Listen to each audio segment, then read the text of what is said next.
speaking of, I will have to mute it so we aren't doubled up. So when that starts, I will do this thing. Do you have like an intro video you play or anything? No. Oh. Oh, You hear us speaking, though. You hear us speaking, though. Yeah, we're live. We're live? We are live! Yeah. It didn't listen to me at all. Here, wait, no, I worked so hard. Hold on.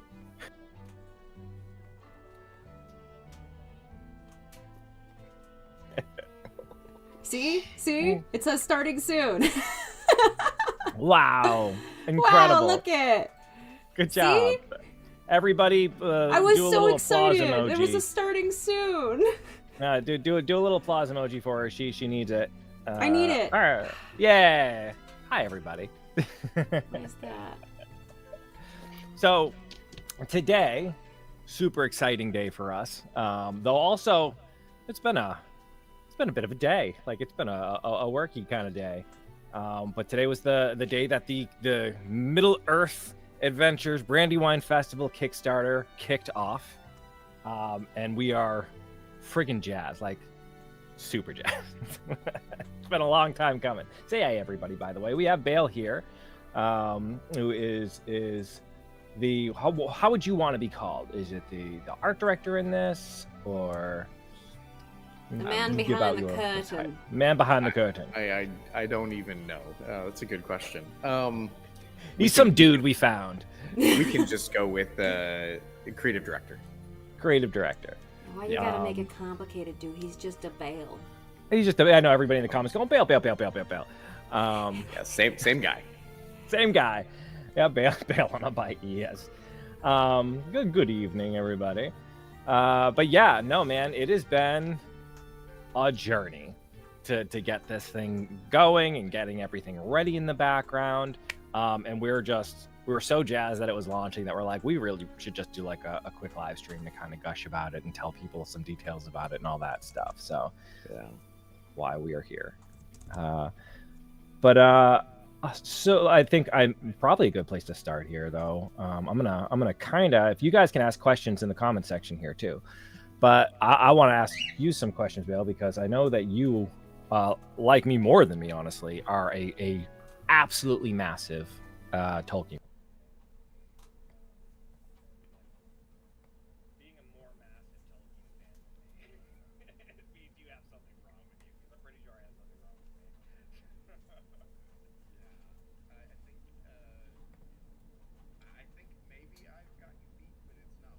Ha!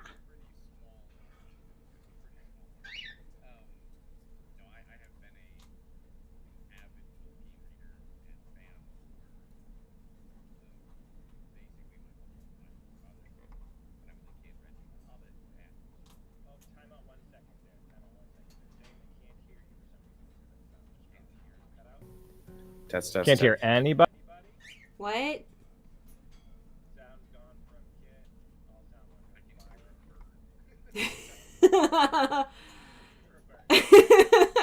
This is now the Bird and Maddie stream. Weird. You're still showing up on my side. You have to. So I did update a thing which made everything go through like the transition for like a second. So if they're just listening, they might have just heard you guys stop and then come back. Was Bale hasn't been talking.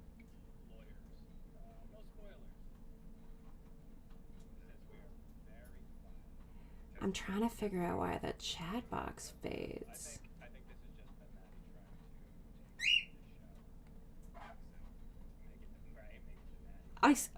If you want to set up the stream, if you want to set up the stream.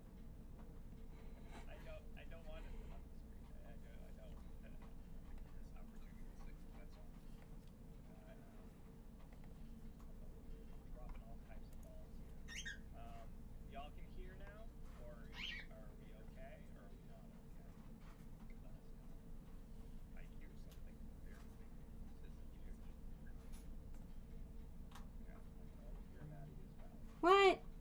Why? Why?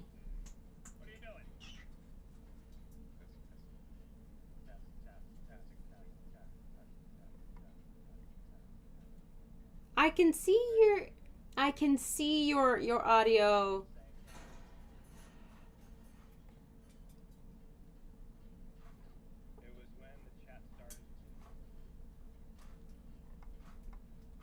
I have my desktop audio muted because I can't have my desktop audio, but that's literally the only thing I have muted.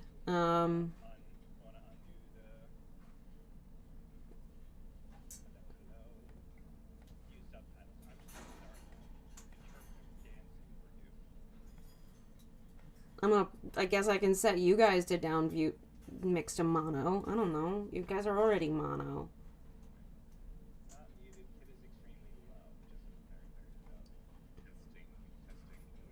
You guys are hitting the red on the bars. I'm just saying.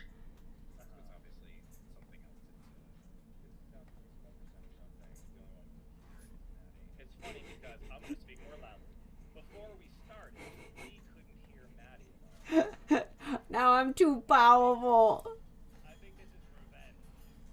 I'm too powerful. Ooh! I think I found it.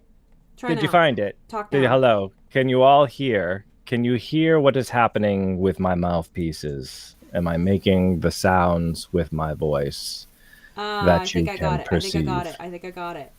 Yeah. For some reason, Yes. I think it was set for only monitor, not monitor and output. Huzzah! We're back. Bale, would you mind Weirdest thing. speaking It's for me? never done that before. Hello. Wonderful. I love the chat just blowing up. Yes. It would not be one of our streams if there wasn't some sort of a audio. I was doing a lot of new stuff very suddenly. In the time of our normal stream setup, I learned how to make Bale's background transparent. That's true. You've done very, and you know what? Again, it's been a day, so like all is forgiven. But I do kind of want to get back into what we were. If you forgiven, all right, you're on really thin ice here, so don't let it get past that, right? And just forgiven. I'm going to immediately get silent again. She's like, right. and you're done. Just a clip. Who wants to see it happen? It happened. So, Bill, how's life going? It's been a day. It has been a day. And now it's a much quieter, calmer day, isn't it? Okay, he's back. Okay. I do want to get into to talking to Bale though, because as I said before, there's been you are a massive Tolkien fan, and I know this, like, being able to work on the project in the first place must be like kind of mind-numbingly crazy. I know for me, having anything to do with it is like, wow.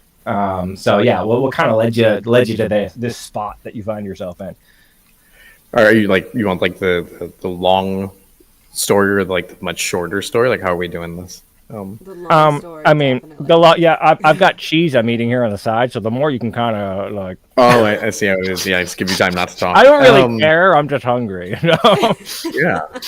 I mean, the long of it and the short of it, I guess we can kind of keep this still to it's a very long story, so I won't do the whole thing. But I've been connected into the Tolkien community for the better part of 20 years, and worked on multiple projects connected into that community over the last 15 of those, and had a chance to do some pretty cool things with Tolkien fans over the years. And then as Bergschneider grew and we developed the new directions and ideas that we wanted to explore, one of them was obviously to take on a project that we'd all dreamed about.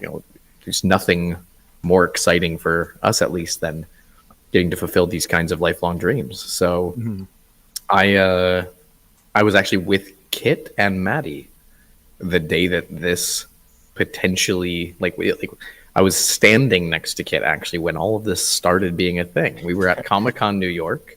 That's right. And we were presenting another IP that we were working with at the time, and still are working with, but presenting that at New York Comic-Con. And a gentleman walked up and was really impressed by the work we were doing and told us so.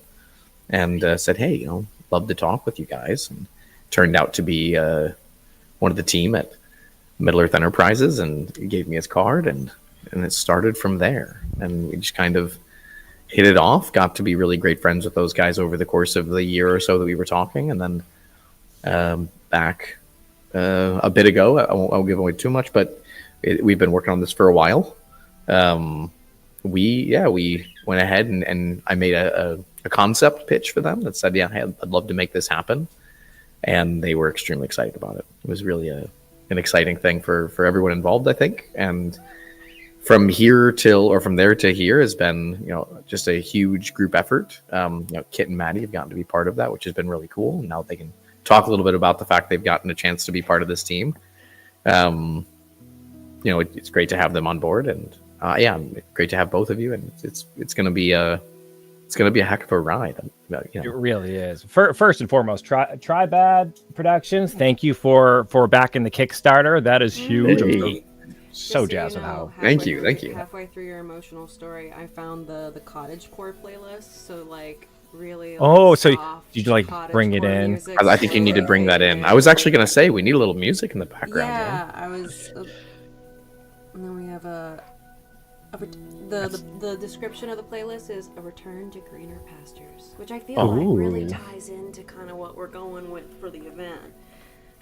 I look forward to returning to greener pastures. So. Yeah, it's it was funny what a childish wonder you had. You came up to us at Comic-Con. You're like, you'll never believe who I just talked to. I really the business card. I was holding the business card. It was just like, oh my god. Yeah, it was really still in my wallet. Kind of keep it as a bit of a totem, or what was the other word you used the other night? I was talking about this with you.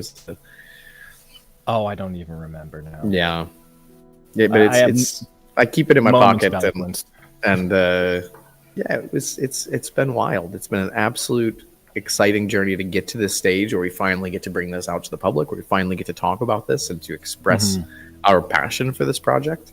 And cannot be more excited than this to get the Kickstarter off the ground and to see, in the 2 hours that it's been live, how quickly people have jumped on, and we're really excited, and we can't wait to invite people into experiencing it with us. Yeah, I do have to say, Kickstarter did a good job where they make it so that the number changed live. Every time I see a change in the background, I'm like, that's so cool. It's so cool. So many of you are already jumping on. Yeah, it's been. Honey Swords is in the chat. Hello. Great to see you in the chat, and I see Kiki in the chat. Hello, Kiki. Hey, Kiki. I'm two people that I am to see you. Immensely excited to be able to work with, and will be at the event. It's going to be super cool. If you're not following Incandescent Kiki or Honey Sword Cosplay, do so, and then go back the Kickstarter. Go pick up a ticket. Get yourself a mug. One then the other. Make sure you get over there and say hello to them first. So in the description of the video and the live stream, you'll see a link to the Kickstarter for anyone who wants to check out the details of the event. I saw some people asking where is it going to be held, all that kind of stuff. It's really easy to find that info in the Kickstarter. It'd probably be easier to just head over there so you can follow along.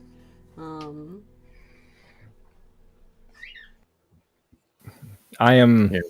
So because we get to work with Bale a little bit on some of the planning, we get to see some of the stuff that is coming. Oh man, I can't wait till you start. Well, I mean, some of the stuff is in the Kickstarter, like some of the fun. We can talk a little bit about some of the stuff on here. I don't want to give up plot spoilers. No, for sure not. But I do want to give a shout out. I do want to give a shout out to kind of the rest of the team too. That's been absolutely. Putting the stories together, putting the games together, Absolutely. Some of it, man, is so good. I know specifically what you know exactly what I'm referring to. And it's just the so fact good. that I haven't stopped talking about it for 2 months after that. After he presented the idea, so let's first off throw out Marcus Schwimmer and Kerrigan Schwimmer. They're two of our core team. I think that they are, without a doubt, some of the most important people on the team. Kerrigan is the kind of head of our logistics oversight team. She does a ton of work in the back end to make sure that things are prepared well for the event. She is a absolute consummate. Oh, he's gone. And he's gone. And he's back. He died. Hold on, I have to turn him back his camera back on. And he poof gone. Ugh. Did you die? I guess it just went quiet on my side, and then I'm like, hello, and then I pop back on. You guys, and he's Internet back. just, like, cut out? Nah, I don't know. Anyways, continue. As Don't mind saying, me. I disappear and come back. like a proper hobbit can step into all right, can be shadow. unseen when wishes to be. Yeah, yeah, Kerrigan's super important to the team, does an amazing work to kind of make sure that we are moving forward in a way that allows us to kind of future-proof problems, to develop we have binders full of material on everything from lost person contingency. It's a big space. You never know, someone could wander off and not be able to find the path back or something. Or what happens if it's windy and raining? Like, what's the plans for these things? And this is where Kerrigan really shines. She's amazing, fantastic part of the team. I can't wait to be working with her on this. And we've known each other for the better part of 15 years. She makes me feel safe, by the way. Like the plans on plans on plans. Like if anything happens, there's so many. There's like, and if this happens and new maps come up, like this is where I'm like, whoa. She's amazing. She's amazing. I feel so safe. And the other team member is Marcus Schwimmer. He's our plot lead for the time being, and he will continue to do this. Although his role during the event won't actually be plot lead. He'll actually be stepping into an NPC role. But he's a long-time LARP organizer and LARP designer, and I've known him again for well over 15 years, and attended LARP events with him and attended his own events. So it's really kind of a person that I'm immensely excited to have on the team. He does great work, and already he's got these mind maps, like flow charts of like what happens when and how. If this happens, how do we then attract? I mean, it's that whole like meme of the guy with like from the It's Always Sunny meme, where he's like the thread on the walls and the yarn. Oh, he's unbelievable. He's just so good, and he's already presented us to a series of concepts. We wrote up an initial idea of around what we wanted to do, where we were in the world, when we were in the world. I think these are important kind of baselines to go over, but we could maybe talk about those in a little bit. But he brought an amazing kind of overview of what he wanted, and then obviously from there we were able to run all of these ideas and continue to run them through another really important member of the team, which is Matt Graff from Nerd of the Rings, our lore master. As much as I am an absolute lore nut when it comes to Tolkien, Matt is like, he's made a living off of this. It's whole other level. Yeah, I mean, the guy is an encyclopedia. So it is kind of funny for me because I legitimately like listen to his videos when I'm crafting. 90% of the time when I'm here and you're just watching my hands doing things, he's whispering sweet nothings into my ear. So it was so cool to like be on a project with him and be able to chat with him. I had a moment of like, oh my God. I mean, I was a huge fan of Nerd of the Rings for years. And then we're on a call with our team from Middle Earth Enterprises, and they're like, hey, are you interested in working with Matt? And I was like, Matt Graff? And they're like, yeah. And I was like, are you kidding me? Like, what? So we invited Matt into the team and said, we'd love to have him on board and kind of really help us ensure the accuracy of what we intend to do in the nitty gritty. Like really kind of try to, as much as possible, follow the literary standard. Right. And that's what we're doing. And he's a huge part of that. And then, excuse me.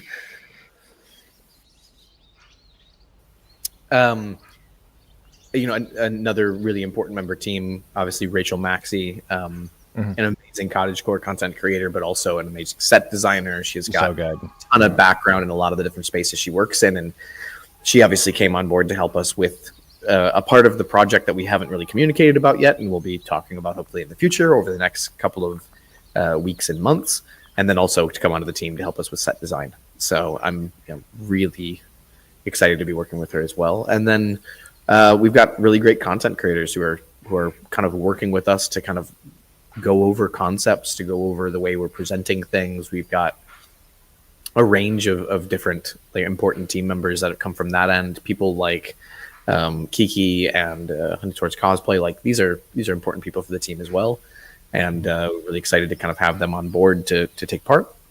And then we have our sensitivity monitor and our event mental health lead, which is Liv, and really excited to have her on board just to be a person who, when people are at the event and they decide they want to just kind of sit back and relax, they know that they can do so without, unintentionally saying or doing anything that might not be considered, sensitive to others around them. We're going to have a lot of workshops about how to LARP and who to LARP, and she's going to be part of those.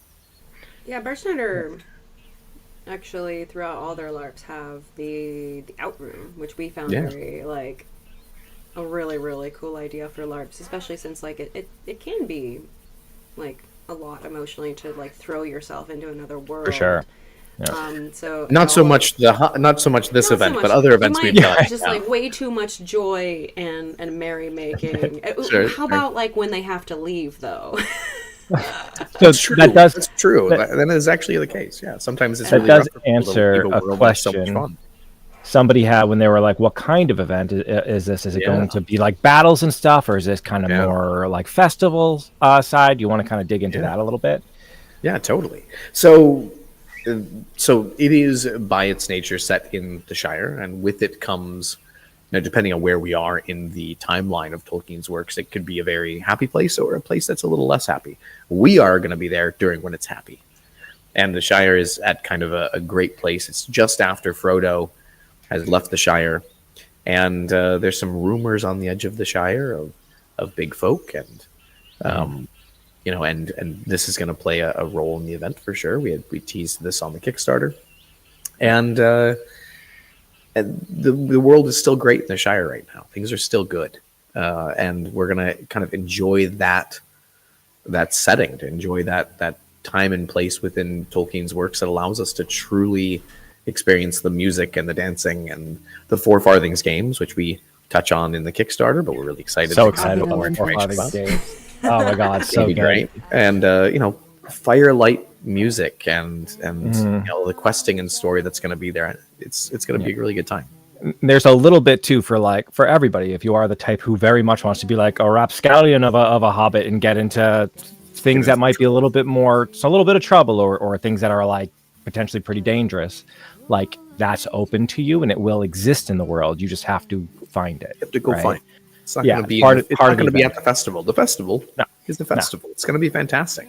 Yeah. It is a no combat LARP, so there will be no need to bring a LARP sword or armor. Obviously, hobbits don't have either. Right. Tolkien talks about how there are a couple swords in the Shire, but they are mathams. It's the word hobbits use for an object of interest without any particular use. Right. They don't really see swords as being something they need, and for that reason, there won't be any that you're going to probably see at the event. Unless they're on some ruffian in the outskirts. Yeah, maybe he'll have a dagger or a knife, but that's all rumors and conjecture. I imagine. I am pretty excited about the fact that right now we're at almost 35,500. Yeah. So we're almost at halfway to the goal. Yeah. And we are. Oh my God, we are almost only like a few hours after it posted. Oh man, I'm so excited. And the more it grows too, like we can add other stuff. Some of the stuff we have kind of planned in the background if we hit certain goals are just the coolest, like not only the coolest things that I can think of, but done by people who are just like the most talented, skilled people in these type of areas and stuff. It's even just, I mean, I don't think it's any, we can say like the artwork here. Are you able to talk about kind of the artwork that we have for the project so far and stuff? Yeah.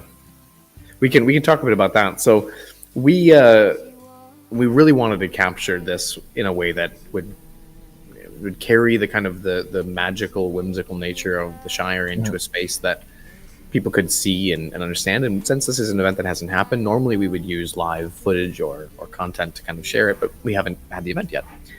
So we decided to get a hold of an artist that we really respected and love, Gus Hunter. You might know him as one of the artists behind The Hobbit and the Lord of the Rings films. He works for Weta in his day-to-day life and based out there in New Zealand. And we contacted Gus and asked if he'd like to take part in this and be the lead artist for it. And he was happy enough to say yes, and we've been able to work with him for the last few months to kind of get all this art put together. And the art that you see on the Kickstarter is actually produced by him, which has been So absolutely cool. fantastic. It's so cool to work with him. And then kind of, excuse me, still getting over a touch of COVID. Just a touch. Just a touch. I'll have you know, like 2 days ago, we were like, Bale might die. We might have to figure out something else here. So like he's been doing all of this at one of the most stressful, like trying to get a Kickstarter launch. It was kind of cool to watch from behind the scenes. It's a lot of work, man. And this man has been fighting just fevers and his lungs trying to escape his body. Just like randomly we'll get a message that's just like, and the fever's back. And we're like, Bale, go to sleep. You need to go to sleep. He's like, can't go to sleep. Kickstarter. It was the other night, yeah, it was like, I don't know, 2 a.m. or something, and the fever just kicked in again. I was like, oh gosh. But yeah, the so art pieces are beautiful. Yeah, the art's I couldn't amazing. help but show And- them off on our Discord because like it really does capture this like the vibe that we're going for. Yeah, we're really excited. And one of our stretch goals, actually, 2 of our stretch goals are also with fantastic artists as well. One of them being our stretch goal, which is at 500. You can kind of read it, although it is a bit blurred, which we're going to be inviting Hazariel, a fantastic content creator here on YouTube. If you're not following her, please go make sure to do so. Kit and Maddie actually met Hazariel this last year at Conquest. She's awesome. She's Fantastic. Very people. sweet. And she will be attending the event if we're able to hit the 500 ticket point for this event. She will be invited to be running a costume repair space and to do a workshop before the event. She'll be running a space called the Merry Mender, where she helps players to fix things that are with their costume over the course of the event that may go wrong, and help them before the event to make sure that they prep costumes to handle all of the fun enjoyment they're going to be dealing with over the rest of the event. So really excited to have her. It's going to be really great. This is the first time I've heard that, and that's adorable. I love Yeah, that. very Isn't that excited. cute? Merry Yeah. Mender. Yeah. She's amazing. She's so sweet. No. And then Oh, quick! I saw someone asking about the just a little comment of "I'm 6'2", lol. I was kind of commenting on the vibe of everyone welcome as hobbits. Like everyone gets to live that world. absolutely. Yeah. This is a thing that we will have suspension of disbelief around. Yeah, It you will can not. be Yeah. the tallest hobbit you could ever. I very be. much want to make some props though. That's like a wagon wheel that is just friggin' massive. That is like, you know, from if maybe it fell off a wagon from the big folks or something like that. Like Sure. things that You're can not- set it. So you're like not a you're tall tall hobbit. for a hobbit. Yeah. Everyone else Yeah. is a very short hobbit. Yeah. Either, or maybe It's you've like made it to hobbits the, on a curve. So like the taller Yeah, the yeah. hobbits, Yeah. the tallest hobbit, shorter gets everybody else really is. on a bad curve. You know? Yeah. Maybe he just made it into the old forest at some point, drank some water. You know what I mean? Who knows? Who knows? Yeah. he could've Yeah. grown. And this is going to be really important. The whole point of everyone being welcome to play Hobbit is immensely important to us. We cannot stress that enough. Everyone is welcome to come and be part of this. We cannot stress that enough. Yeah. We were laughing the other night because we're like, 100% somebody's going to come in and be like, I'm a blue wizard. And then we're like, well, you're a hobbit who wears blue and likes doing stage magic. Does that work? Yeah. Yeah, very much so. Sleight of hand. Yeah. No, we will be presenting a lot of information to help prepare players so that there is not a lot of confusion for people who are attending to understand what the concept of the game is for each individual player. Help them design a character that they know they're going to enjoy playing over the course of those 5 days and 4 nights. Yeah. Being a hobbit isn't about being short. It's being jolly. It's about what's in your Yes. inside. It's in your heart. Being It's- a hobbit it's a isn't hobbit what inside. you look like. It's how you live your life. Being a hobbit is a lifestyle, is what I'm getting at. Absolutely. I think one of the other really exciting things for me, and we haven't announced which stretch goal this is or where this sits on the list, but we have announced that it is a stretch goal. One of the stretch goals that we're looking forward to hopefully hitting over the next 38 days is that I've had a chance to kind of meet some really cool people over the course of this project, and one of them that I'm immensely a fan of and really excited to have involved is Daniel Falconer. Some of you might know Daniel Falconer as the creator of Treebeard from the New Line Cinema's Lord of the Rings films. He was the original designer and sculptor of Treebeard. and also happens to be a big fan of this project and really wanted to get a chance to be part of it. And we invited Daniel to come out and to not only help us work on some things for the project, but also to do a workshop. So before the event, if we were able to reach that stretch goal, Daniel will be doing a free art workshop where you're going to travel around within the game space and do art with him. And the result of all of the art pieces that people sketch together will actually be put into a book and live as an artifact that travels with the event. That's super cute. And So yeah, we're really excited about this. He's such an incredible artist too. He's unbelievable. Not to toot our own horn, but Bale does attract amazing people. You know what? I was so convinced he was going to say us when he said, we're a really big fan. And I was like, stop it. Yeah. Stop it, Dale. No. Come on now. Man. I'm afraid that is the truth. I do, in fact, love the work that you guys do, and massive fan of it. It's great to be here and chatting with you guys. Yeah, even the Bale on a bike. Is that a thing you're? Yeah. It's a thing. It's a thing. It is a thing. It was done. It was done, and it is a thing you have to live with. It was done. Yep. It's funny, after we posted that, we're like, is that all right, by the way? And he's like, it's too late now. It's out in the world now, and it will be. You've been this is where it lives. recognized in public for that now, haven't you? I was in a grocery store in the middle of Germany and had someone go by me and go like, Bale on a bike. And I literally turned around and the guy just like quickly like went around the eggs and I was like, that will haunt you and we're so sorry. It's amazing. Like it is a jam though. Like I'm genuinely it proud is of how jam. good that came out. So funny. AI is a scary thing. Yeah. So Yeah, we passed 40%, 50%, y'all. Oh Yeah. my goodness, we I have. need to scroll back my up. god. You just scroll That's back so up. cool. Wow. Oh wow! Cheers! yeah. Cheers to all of you. Oh my god. Cheers. Super cheers. That is so crazy. Past, like, because that's 50% because it's 43,000 out of 80,000. It is 50. We are over 50% now. My goodness. It's amazing. It hasn't even been half a nuts. day. These people are crazy. Hey, holy hell! Modern History's here. I love Hey, your channel. I love your Jason channel from Modern so History. much. If Fantastic any of to see you in you the chat. are not following Modern History, you need to jump on that. Like, This is one of the best channels on YouTube, without It's so question. good. Without question. Yeah, that's awesome. It's a vibe. So yeah, excited about this. Excited about a lot of the stuff we've shown here. Honestly, man, I think I'm most excited when we start talking about like the types of stuff hobbits get into in like their adventures. Yeah. To me, that little like insular like I don't want to say backbiting, but kind of like, the gossip in the background of Hobbit versus Hobbit and some of that little drama that we've got going on is the funniest thing to me. I love it. It is. Just a little so bit much. of the gossip mill. Like, did you Well, have her pie? Like, oh. I think He just uses what's- poison berries out of season. Can you believe that?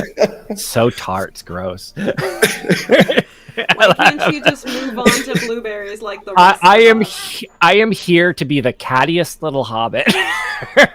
I can't wait. I'm I can't wait for genuinely- you to just be yeah. the cattiest. I'm gonna be the most wholesome hobbit, and he's gonna be the cattiest hobbit. And we're I gonna want to be just friends.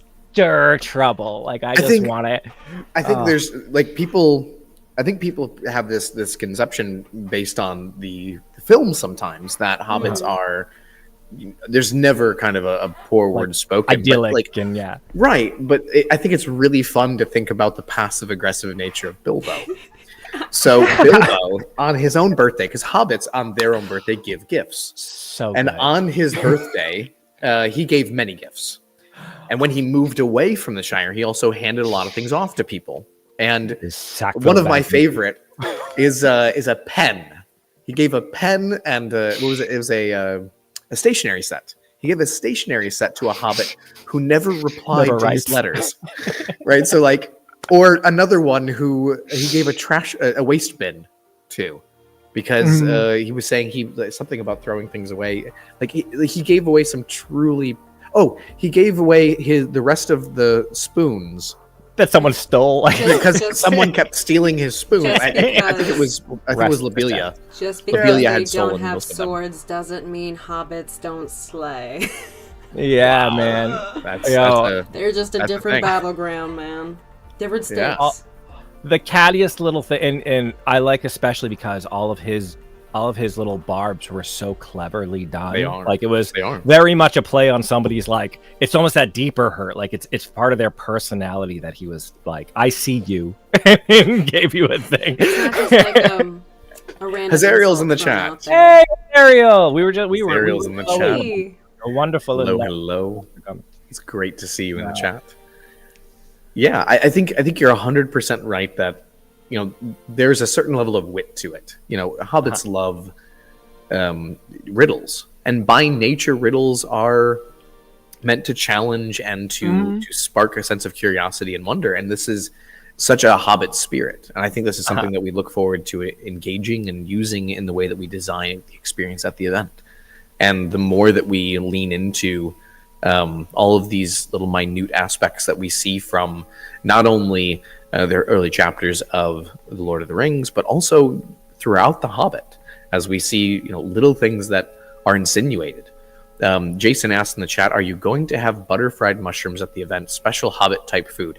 Yes. We will, actually. We're going to be working with all of our food providers at the event to try to design the experience with food in mind as well. So when you go up to one of the food vendors at the site and you look through what is available, the idea is that you will be able to see things that make sense for what you'd expect on a Hobbit menu.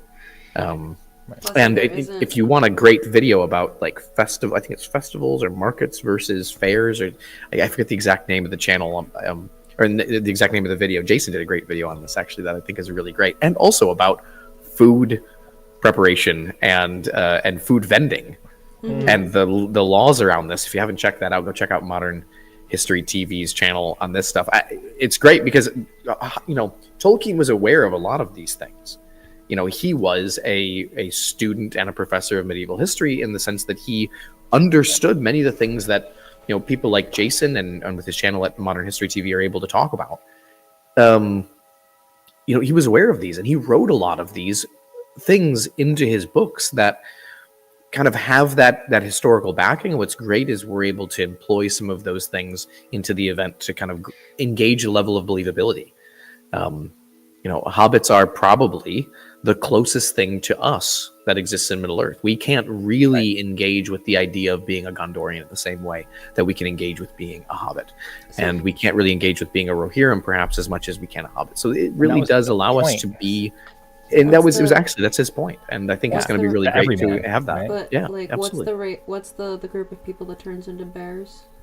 The Beornings. The Beorns. I can identify with that. If Maddie doesn't get enough to eat, she becomes 100%. So someone's asked a question multiple times, and I Sure. feel like it's an important one. Does chess exist to the hobbits? Does chess exist to hobbits? You know, it's never mentioned, but Golf it's does. such an old game, Mm-hmm. and I'm sure it could be. I would have to see if there's a reference in, and I haven't really thought about this, but there may be a reference used in passing as a turn of phrase related to pawns within Tolkien literature that's said by a character, Right. which would insinuate that there is chess. I cannot say, though, outright that this is the case. Jason says the professor went to the pub called the Eagle and Child in Oxford. It's still there, but being Bird refurbished. and the Baby. Yeah, so the Eagle and Child, and Tolkien actually wrote this into his work as well, which was called The Bird and Baby, a play on the original Eagle and Child in Oxford.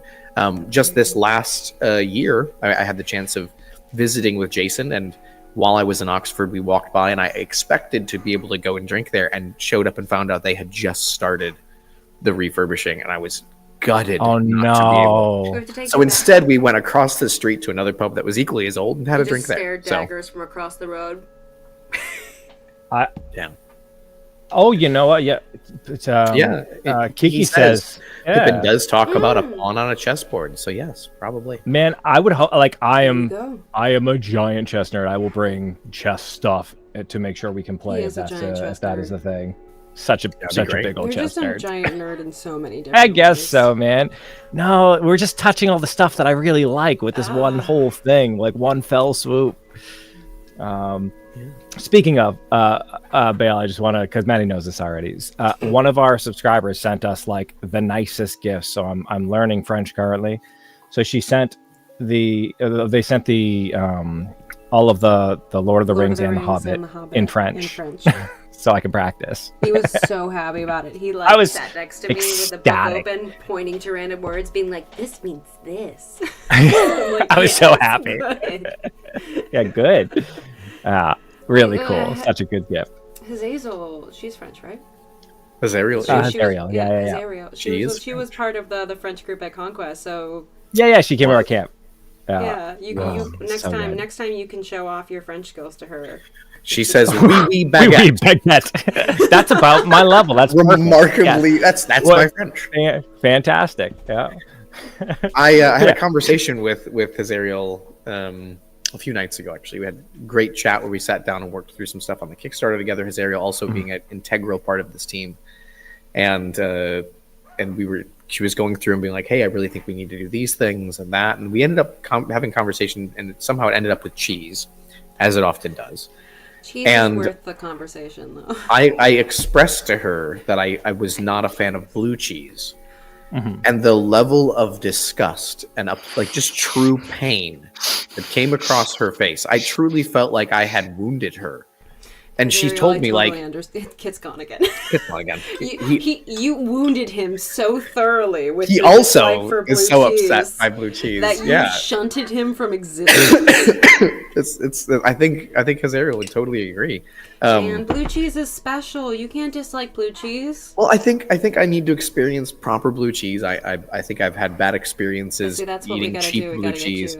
And Hazazel told me, you know, she lives near where the best blue cheese is. Drinking ranch. Is this blue cheese? Yeah.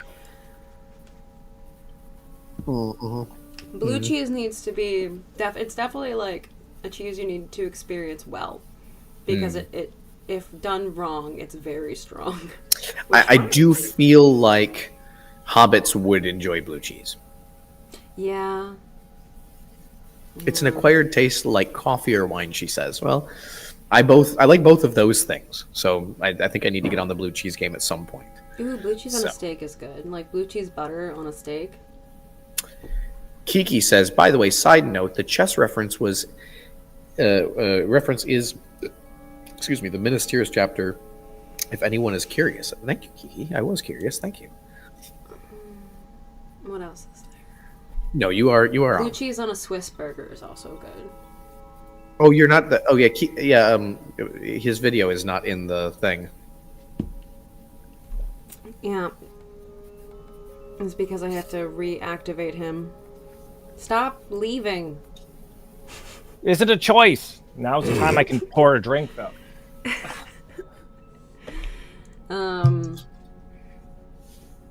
I'm back. So, from my perspective, I've always been a fan of Lord of the Rings, but not like a super fan. So this has all been very interesting. So I actually started playing the Crusader Kings mod of Lord of the Rings. She was so excited about it. And I have learned more Lord of the Rings lore from that than I've ever learned in my entire life, to the point that I can kind of keep up with it. But it's so fun watching, like, they aren't lying when they say that they are hardcore fans. And every once in a while they'll just throw out a name and the other one will get like, oh my god, really? And I'm just like, what's going on? Bale's suddenly silent. What's going on? Oh no. I coughed and muted myself. So. Oh, okay.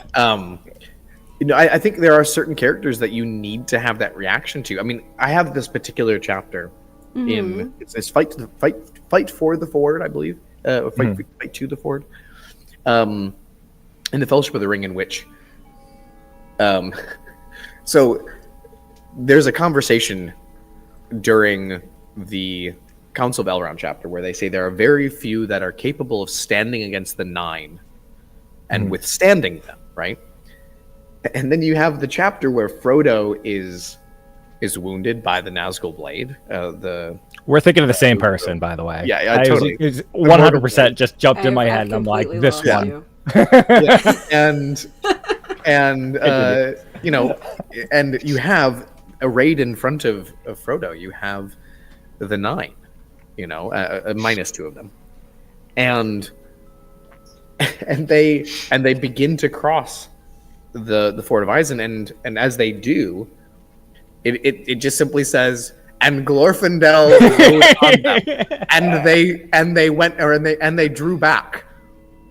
Like, Glorfindel is such an he's understatement. So Is Glorfindel that one that like he's super badass? He's the one that hit the dude, like the big dude. But then like he's just kind of chilling in the background through Lord of the Rings. Because I remember you mentioning there was that one dude who's like, what's the guy who is Sauron's boss? You're talking about Malcor. Malcor. Yeah, there was sorry. one Morgoth, dude Malcor, who yeah. like he Same. he hurt Malcor, but he was just chilling throughout the Lord of the Rings. Like he's mentioned a few times. Was that him? Yes. There's instances of Yeah. him doing a number of crazy things. I think one of my favorites is So it was him. Him going one-on-one with a Balrog. Yeah. Yeah. Okay. Man, See, he's the- I think know the he's lore, kind of. one of 2 who was like picked up allowed on all to come the back rambles. after death. Like, Yeah. I mean, the guy literally died, and they were like, you're too good. Come back. Your time is not yet. Like Before we get too you've deep earned into enough Lord of the points Rings so that you lore. earned an extra life. Yeah. So Before we get too deep Glorfindel's into Lord of the spirit. Rings lore, there is some questions about the event. What kind of Yes, events yeah, and yeah, activities sorry. will there be? So many. It's a huge range. Yeah. At least I will eat Yeah. so much pie. Yeah. So, I think this is something we can kind of talk about a little bit. We can and that's scroll down on the page. I think actually Yeah, we can just kind of address what's on the page. I Yeah, think that's a good place for us to go. Let's. So I can try. I can't guarantee that I'll be able to do it seamlessly, but I can try to play the video. Well, if the audio will show up, you can like full screen it. You can try. Yeah, that'd be cool. So I might have Not a to bad place to fiddle with start. it. So what we're gonna do is we're gonna play it, and then the chat is gonna tell me if they can hear it, and if they can't, then we're just gonna scroll through the rest of it, and y'all are gonna talk about it, and we'll go back to the video at the end, and that'll give Maddie time to add Figure it on out, the tabs That works. audio. All right, are you ready, chat? Yeah, you have a job now. You There's know a must time. now pay There's a time. attention. For the past 87 years, millions of readers have been transported into the world of Middle-earth. And from its very first chapter, we're invited into its stories that go beyond legend and myth. This October, we invite you to join us as we enter its chapters in a whole new way. And just as the one great story begins with a long-expected party, this adventure, too, begins with songs and dance, feasting and friends. We cordially invite you to the Brandywine Festival. They just both disappeared. The Brandywine Festival is a 5-day, 4-night immersive live-action role-playing event. Working in partnership with Middle-earth Enterprises, Bergschneider brings more than 2 decades of immersive event experience, designing events for tens of thousands of players annually. The Brandywine Festival is a 5-day, 4-night immersive live-action role-playing event set in the Shire. The lanterns are being hung, the table set, and the finest barrels are being rolled into the taverns. Take a stroll through the festival grounds, barter for fine wares, or settle into a cozy corner with a mug of mead. But keep your ears open. There are whispers of riddles to be solved, maps leading to forgotten treasures, and tales of travelers who vanish into the night. The Brandywine Festival focuses on bringing attendees into the heart of what it means to be a hobbit. Drink, dance, dine, and discover the Shire with friends both new and old. Music, fireworks, dance lessons, and games are all to be found. With a cast of dozens of NPCs to meet and interact with, you could find yourself swept up in an adventure or taking part in the latest gossip. Never been to an immersive LARP event before? Don't worry, because we've got you covered. With free pre-event workshops, you can feel confident taking part with ease. Workshops also include a range of other activities as well. From dance training to basket weaving, the day before the festival begins is full of activities. Sleep under the stars and enjoy nights full of music and laughter.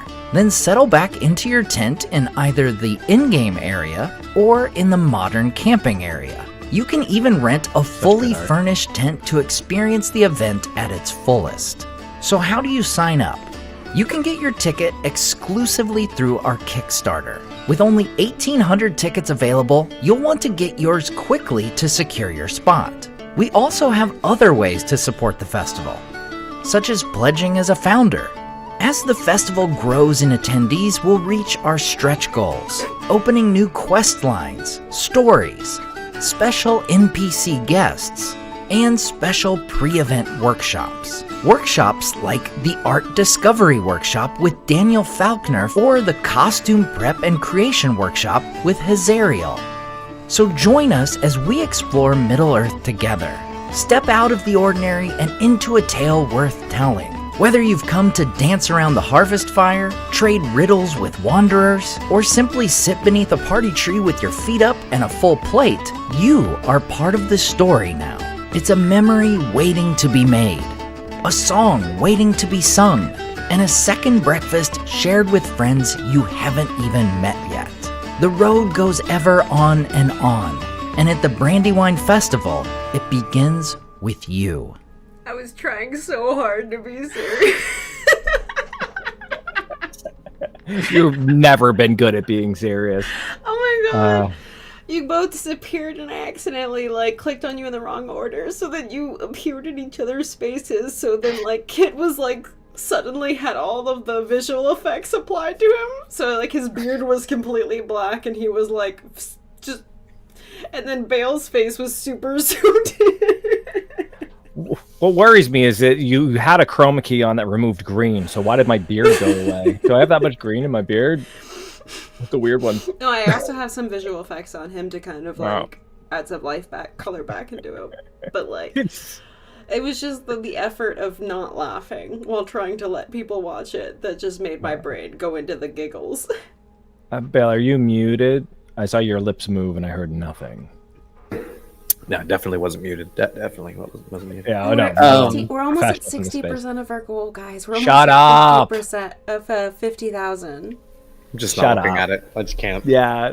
Oh my god. Can't look at it. So- Questions so from now- the chat. Actually, I think there's some good ones in here I'd like to grab if I could. We had a first question which was related to a place for battery charging. Absolutely. It gets going. Battery charging from Sergeant Pursuit. So yes, we will have a space for medical device charging if you need to do so. Very much you will be able to do so. I also require a CPAP machine, so I'm with you. We can charge ours next to each other. Let's see. Question. Let's see. Charging station in out of game area. There will be some outlets available for charging. They will be limited. We'll see if we do anything specific about charging. Keep in mind there is 0 cell reception, so don't worry about using your cell phone. Yeah, and that brings up a question from Incandescent Kiki. Bale, maybe you can discuss technology, rules, and food. Yeah, I think that's really important to talk about. Super important. So technology rules are pretty straightforward. We're aiming to do 360 degrees of immersion. This means that limiting the amount of modern technology around us is important. There are some things that we are not going to be able to get around. And that's going to be by design. There are some things that make more sense for us to have as a modern thing in order to allow certain things to happen. But by and large, we're going to do our best to try to limit those things as much as we can. This means that things like cell phones and modern technology elements that might be out, being walked around with are going to be asked that you keep those in your tent. There will be no filming or photographing by non-media personnel at the event. We're going to have photographers and videographers on site doing content, so you won't have to worry about that. You'll have lots to be able to show off friends and family when you're done. So that's real important, I think, to talk about. Food is actually exciting. We're going to have cooking campfires for people to be able to cook food if they would like to. They can bring in their own food and drink and be able to prepare it.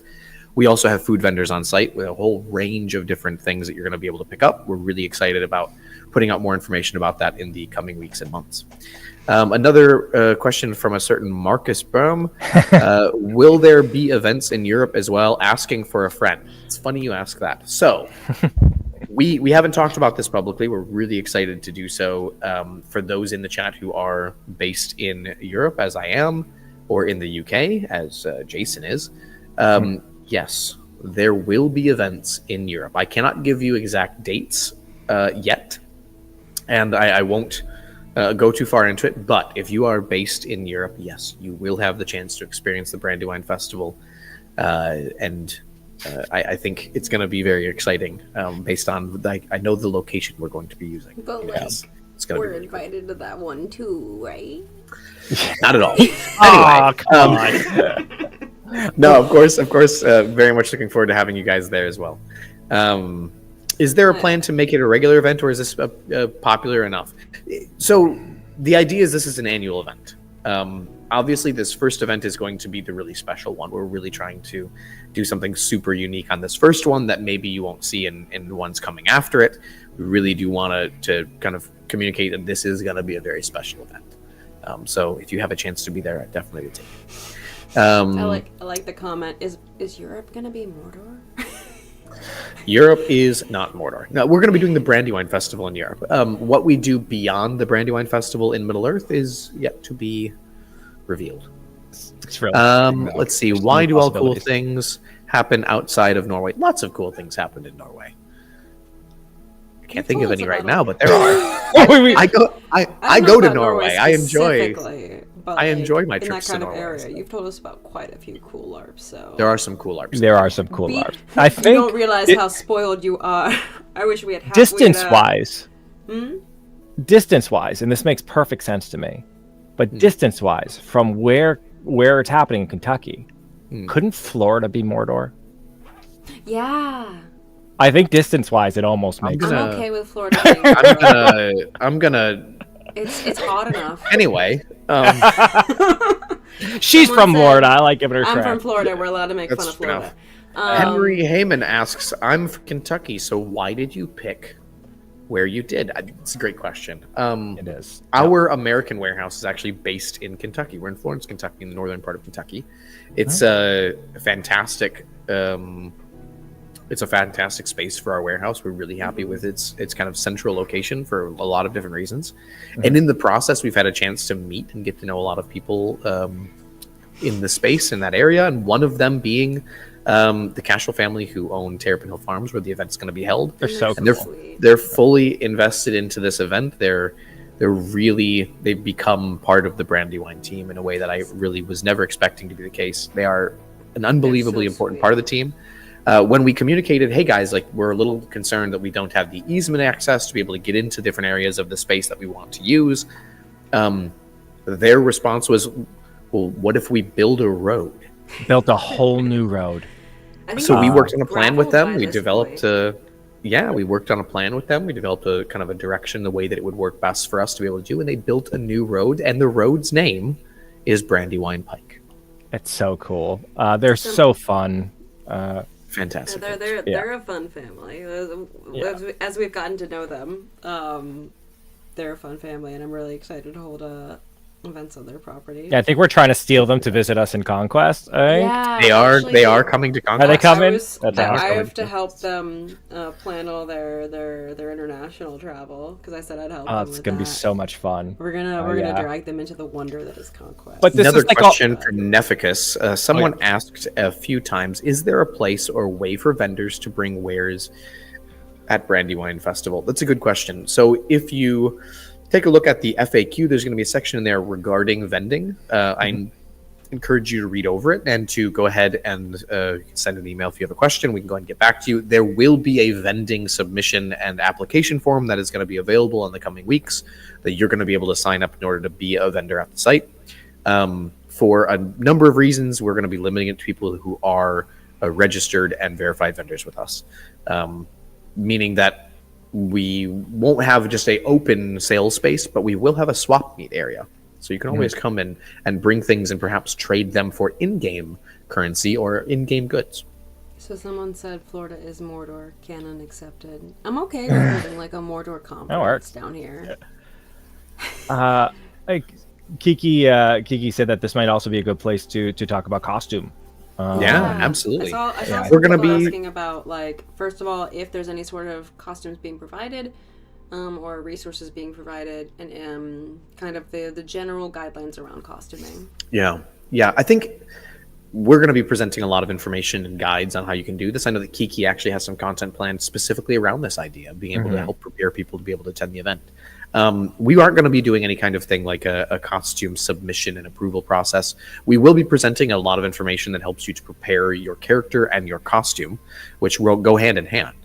And giving you a good indication of the direction that you should be aiming when you're designing your costume or putting together the pieces for it. There's also, of course, going to be the products coming out from Bergschneider later this year. We're very excited to be releasing the Middle-earth costuming line.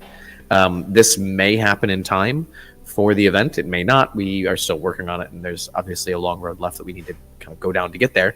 But hopefully that'll be available this fall.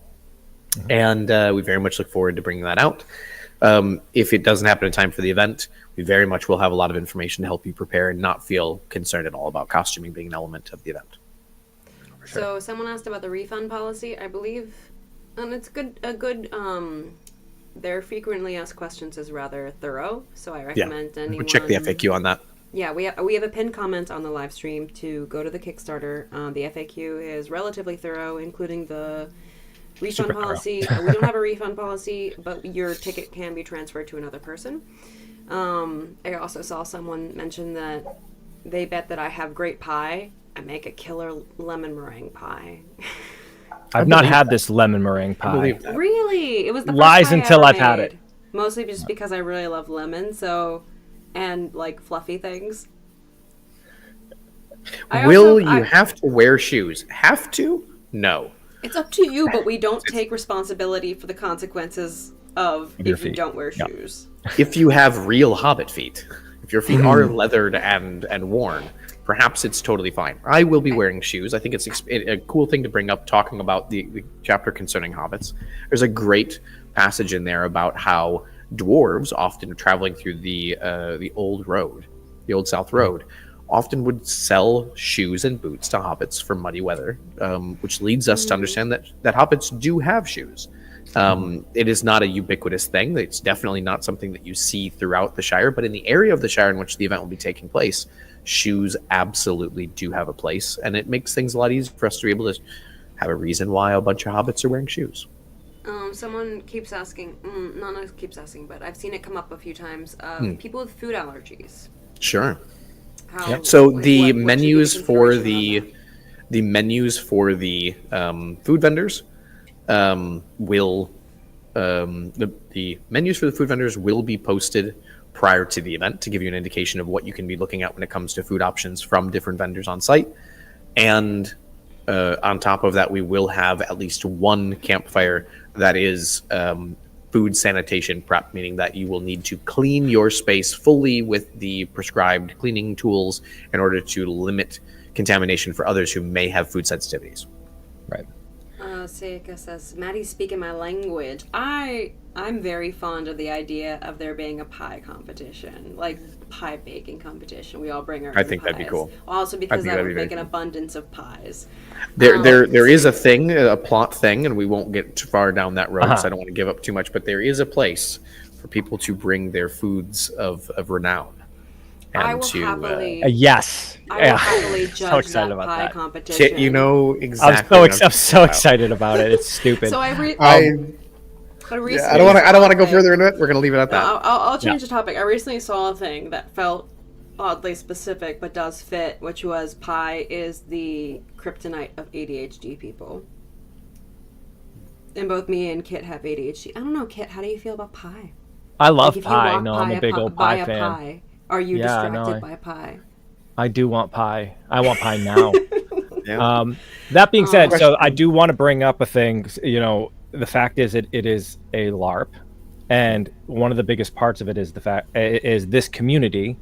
Like, we want to make something for this community. We want to make something that will engage the community. So, like, if there's things you want to do, Reach out to us. as long as you get enough, or as long as you get enough people who are down to do it as well, you could probably make it happen. Like, we've been at LARPs before where they're just like, we're going to have a cooking competition no matter what. It's like, cool. I saw that some- means that you're doing it. Content They're and like, we're gonna find all the people over 6 feet, and we're gonna make a hobbit family, and it's just gonna be a genetic thing. aberration. Yeah. So Real quick, I want to bring up a couple of things that Kit was saying. Kind of player generated and created experiences, people coming together to decide they want to have an experience or design a moment, is absolutely going to be an aspect of this event that we're promoting, and we're going to help them do so as much as we can. So I'm very much looking forward to seeing how that develops over time. Another question that came up that I think is one worth bringing up here. I am confused about the update after I that's what I was backed gonna the mention. Kickstarter. Do early bird ticket holders get add-ons now? So I can go over because I have it on the screen right here, I can go over the different Sure. rewards and how we changed it. Sure. So basically, Patreon does not let you add add-ons that Kickstarter. require shipping Kickstarter. onto... Sorry, I keep doing that. I know we're wrote it YouTubers, in the but like thing, too. Patreon. Patreon. Yeah, Kickstarter does not let you add add-ons on that require shipping, so therefore, like, physical objects onto pledges. I have to switch from my Patreon mindset. Yeah. Pledges that don't require shipping. So to be able to add like the mug and all that onto a ticket, which is a non-physical object, we added another tier that has shipping included, and that's the plus The ticket. Brandywine It has the Festival plus Ticket here. Plus. Yeah. So the normal ticket does not include all of those things. You can move your pledge up. You can go into your account and you can click to edit your pledge, and you can move it up. I was told through experimentation that you can't move your pledge down, which makes sense.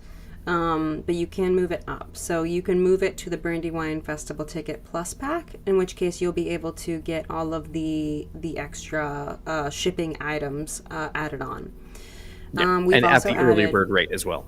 Yeah, at the early bird rate. So we've also added the ability to add extra tickets as add-ons. Which can be added to any of them because they're not a shipping item. Because we saw a lot of people that wanted to buy multiple tickets for their family and such without having to make an entirely different account. The only thing to keep in mind is that because those numbers can go up so quickly, we can't make them the early bird amount, because we wouldn't be able to reasonably keep track of them for the limit of early bird tickets we want to put out.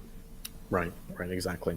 So, as a general note, if you are looking to get your ticket and have all of the previous tiers, that would be the. Actually, I suppose we can go over these as well. Probably a good idea, actually. Yeah. Maybe makes sense for us to go over Maybe, what those yeah, tiers let's are. look at them. Maddie, do you mind pulling up the rewards tab? Yeah, just give me 1 second. Let me switch back. So the rewards tab. You have to scroll up a bit, Yeah. and then it's there. All right. So what you want me to show? No. Scroll up to the top of the page. There we go. Rewards. Scroll down just a little bit, and then a little higher. A little to the left. What do you want me to just tell me? What you want It me to says show? rewards. There you go. Okay. Are you watching So- the stream? Because that's I am. delayed. So it's delayed. I'm doing my best here. Okay, so we can start with the supporter. Oh, support. Okay. Yep. So this is pretty straightforward. Thank you for supporting the Brandywine Festival. Your pledge grants you access to exclusive behind-the-scenes content and entry into our official Discord channel, where you can engage with fellow adventurers and stay up to date on festival happenings. This is great if you just want to be part of the Discord community, if you want to potentially attend in the future, or just want to be part of a community of like-minded hobbits. This is a great option. It's just $2. Then we have the next one, which is the exclusive enamel pin. Display your Brandywine pride with this Kickstarter exclusive enamel pin. A unique keepsake only available to our early supporters. Includes access to all previous tiers. In this case, Okay, it would be just do it again. the supporter. He's back. He's back. Up. Stop disappearing. Next one we have is Attention. the certificate of founding. Could you go ahead and slide us down to that, Maddie? Mm-hmm. The certificate of founding. Celebrate your role in bringing the Brandywine Festival to life with a beautifully designed Kickstarter exclusive founder certificate. A timeless memento of your contribution, includes all previous rewards. Really cool little piece of trivia. This certificate was made in collaboration with Daniel Falconer, who is the designer behind Treebeard. We mentioned him earlier. He and I worked, some of his designs and art are included in this and part of the design that we did in order to put this together. And it's fantastic. We'll be releasing more up-close photos of it in the future. And then the next is the Brandywine Festival ceramic mug. Really excited to be working with Deneen Pottery, based out of Minnesota, to be producing these. We don't have that information here, but it's who we're going to be working through. All hand-spun pottery. Really excited about that. The quality is going to be fantastic. Enjoy your favorite brew in this high-quality ceramic mug featuring the Brandywine Festival logo and an elegant Kickstarter exclusive design. Perfect companion for late-night storytelling by fire. Includes all previous rewards. Design subject to final approval. Design subject to final approval because we need to actually have them hand spun. We have to get a certain number of them spun, and then we will be working with our team at Middle Earth Enterprises to kind of get the final design locked in. And that's the one that we'll be releasing. It's probably the best art on this page, I think. Mm-hmm. Yeah, I mean, it's some pretty good art there. I can't imagine. Pretty great, right? Best art on this page. It's incredible. You definitely this weren't page. the one who painted that. Yeah. There's the level of, which I like, but so it's definitely something to keep in mind. It's like when stuff is handmade, there is a certain level of variation to the designs. There is. That's Yeah, Very excited kind of about what that. we're talking about there. It does mean that you'll get a completely Unique. Yeah. In one way or the other, it will be completely unique. One The next way one or is the another. Brandywine Festival ticket at $3.99. We're going to actually, I'll jump all the way to the top if you could, Maddie, to the featured one, which is the On it. Brandywine Festival Early Bird. Which is the first 300 tickets, correct? It is. Secure your spot at the Brandywine Festival at a discounted early bird rate. Limited to the first 300 backers, this ticket grants full access but does not include previous tiers. And we will get to a ticket later where you get this and those tiers. And this is $3.75. Then we can jump to the Brandywine Festival Ticket Plus Pack. Doing it. And the Plus Pack is basically the exact same thing, except it includes the mug, the enamel pin, and the certificate of founding, and access to the Discord, including your ticket.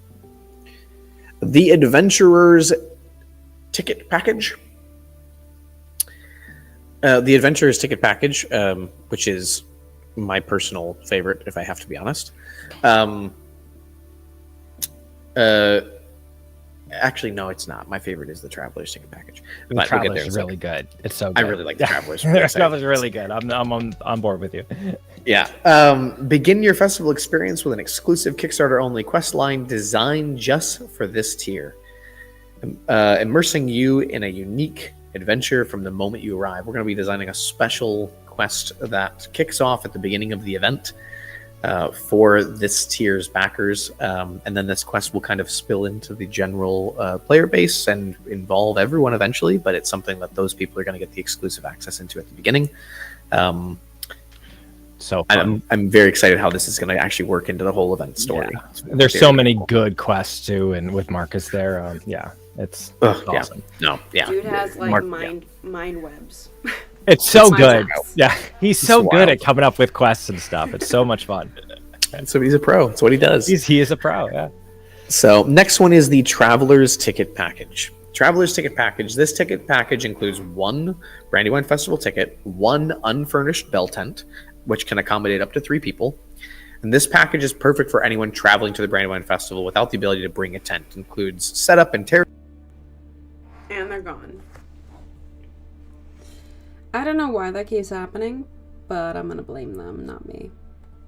and this is an in-game tent, so No. this tent will be in the in-game Oh play god, area. I get it again. Did you switch us? Oh Jesus! You appear on the Oh, stream man. in We did different it. times. Luckily, I named them, so it's really easy to switch you back. There you go. So cool.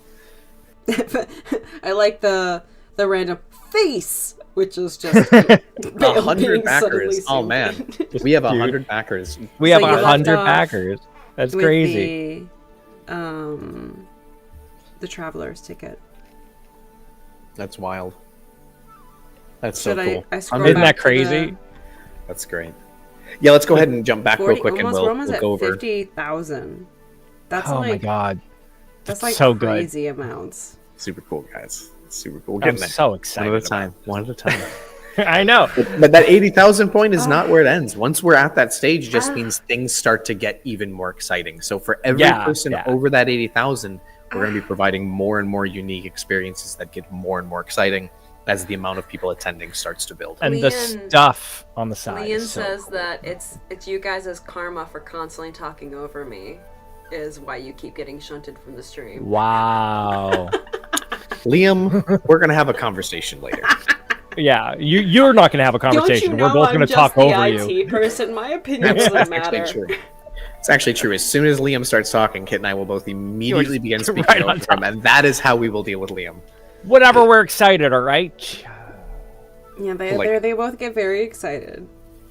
You can't tamp it down. It's how they enjoy their time. So we're going back to the traveler's ticket package because that's where you cut off. Yes. Traveler's ticket package. Yeah, so this is really perfect for people who are traveling in. We have 40 available tents. We may be able to open this up to more over time, but currently limited to 40 as the tent service that we're using in order to provide this also has a limit of the amount of tents they have.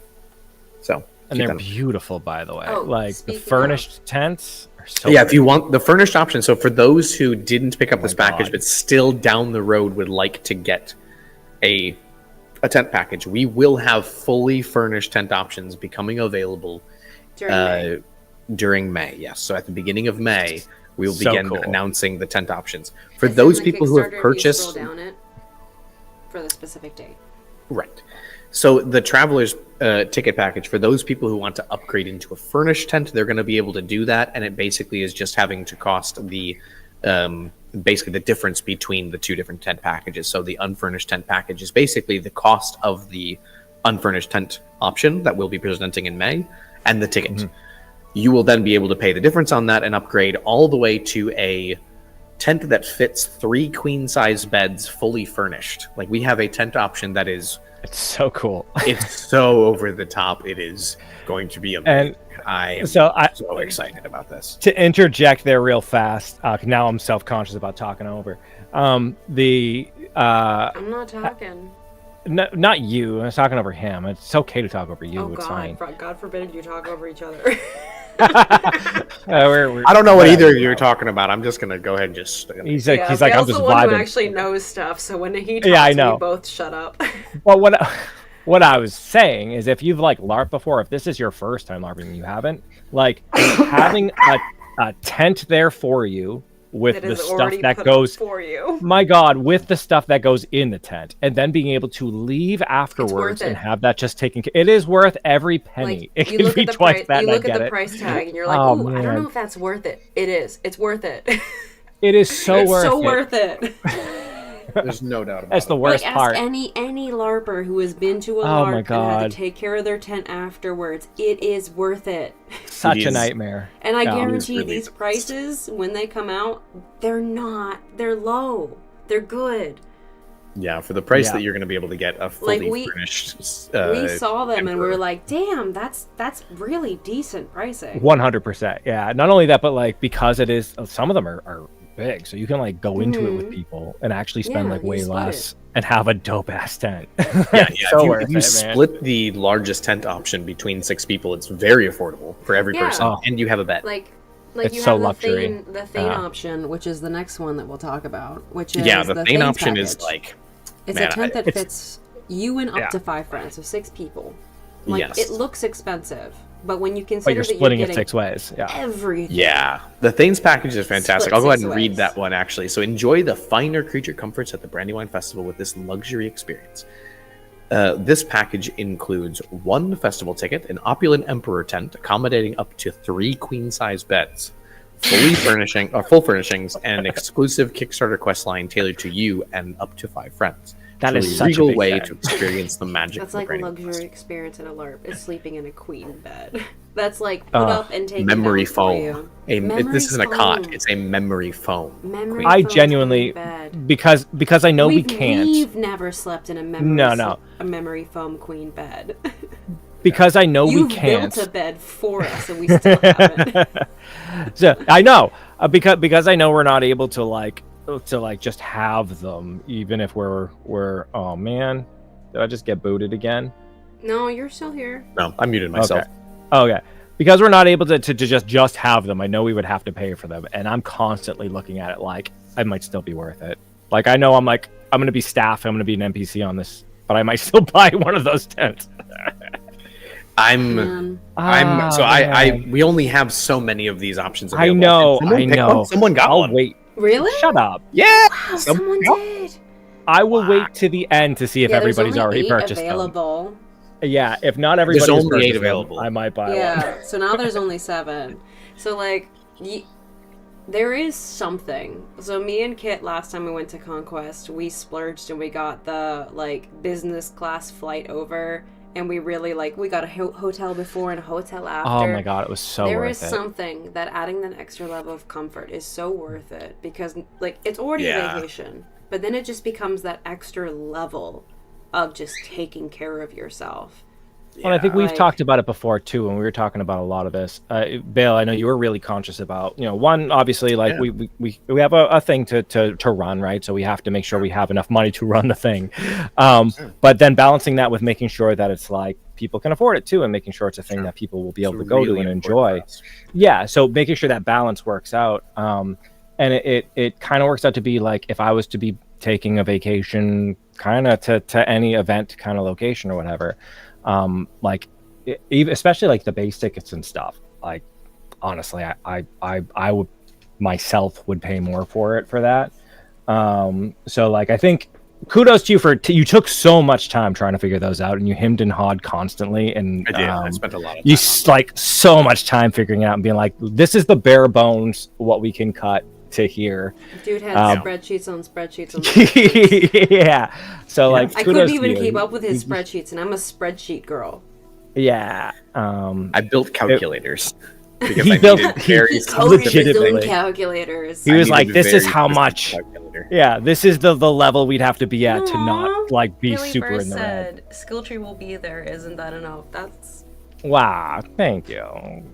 You. Also, if you guys don't know, Hillyverse has their own channel where they do crafty stuff. Definitely check it out. They're doing really good with that. And also, they Skilltree need gives that out growth. free hugs at events you meet them at.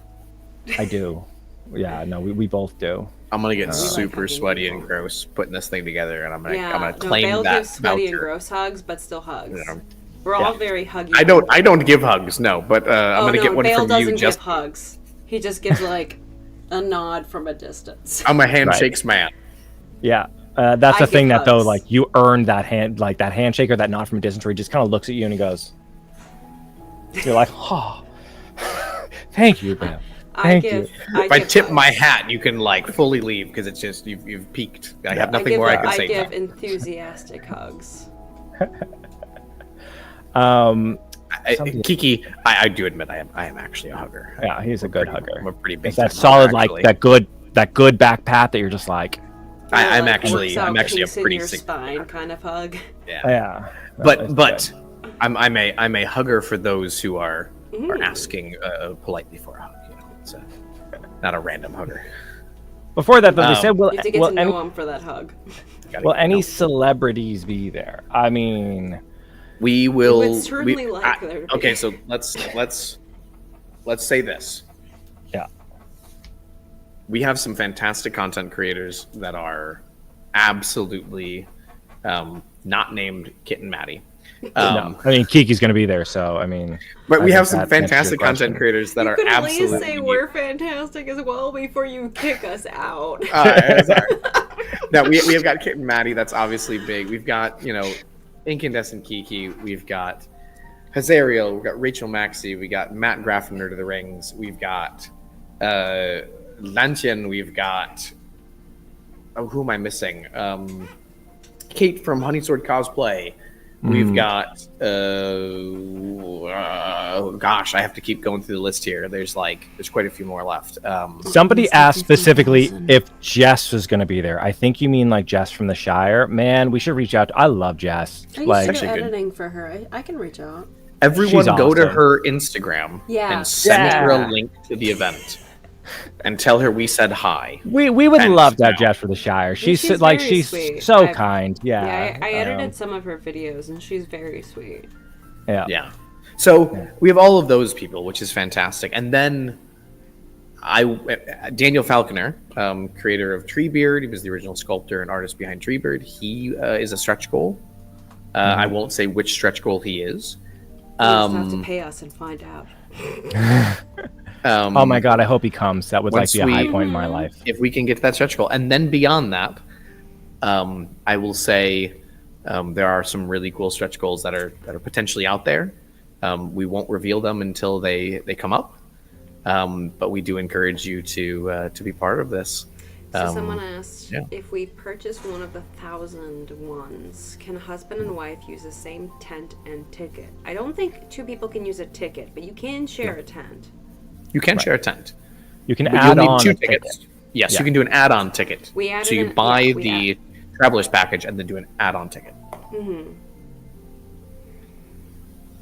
Yeah, I'm And Canadian one like Kiki said, not gonna lie, I might be most excited to meet you three finally at the event. That and the Farthing Games. The Farthing Games honestly sound really fun. yeah. Meeting us is not going to be exciting. The farthing the games, though, the farthing four games. farthing games are going to be I awesome. hardcore guarantee we so are excited. exactly the same as we are on camera. We've had every Boy, person yeah. we've met at LARPs be like, "Wow, you're Yeah, we hide you're nothing. just the same."